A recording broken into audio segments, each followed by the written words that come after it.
बिस्मिल्लाहिर्रहमानिर्रहीम, अस्सलाम वालेकुम। उम्मीद है आप सब लोग खैरियत से होंगे और मैं अपने सुनने देखने और जानने वालों के लिए हम वक्त कोशिश रहता हूँ कि अच्छी से अच्छी और नई मालूमात डिलीवर की जाए। तो आपको मालूम है हमेशा एमए और एमफिल लेवल की इंफॉर्मेशन डिलीवर करने की कोशिश करता हूँ।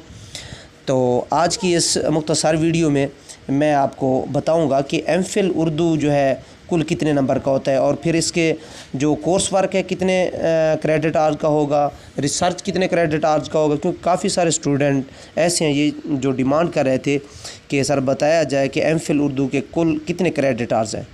तो आपको बताता चलूँ कि जो एमफिल उर्दू जो है कुल 48 क्रेडिट आवर्स पर मुश्तमिल है। फिर क्या किया जाता है, तकसीम किया जाता है कि जो कोर्स वर्क है वो 24 क्रेडिट आवर्स का होता है। कोर्स वर्क में 2 सेमेस्टर होते हैं, 12 क्रेडिट आवर का पहला और 12 क्रेडिट आवर का दूसरा सेमेस्टर होता है। फिर रिसर्च वर्क होता है वो टोटल होता है 24 क्रेडिट आवर्स का। फिर 24 क्रेडिट आवर्स को तकसीम किया जाता है, उसमें कुछ इंटरनल वेवा होता है, एक्सटर्नल वेवा होता है, उसमें तकसीम करके 24 क्रेडिट आवर्स टोटल किए जाते हैं। ये है क्रेडिट आवर्स की तकसीम एमफिल उर्दू की।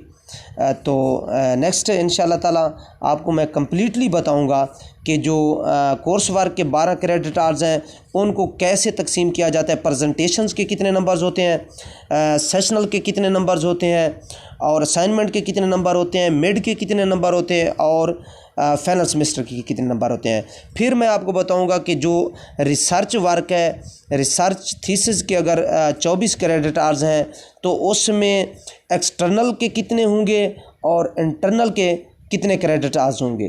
तो नेक्स्ट वीडियो में तफसीलन आपको मैं आगाह करूँगा। Thank you. ये थी आज की मुख्तसर इन्फॉर्मेशन जो मैंने आप तक डिलीवर की।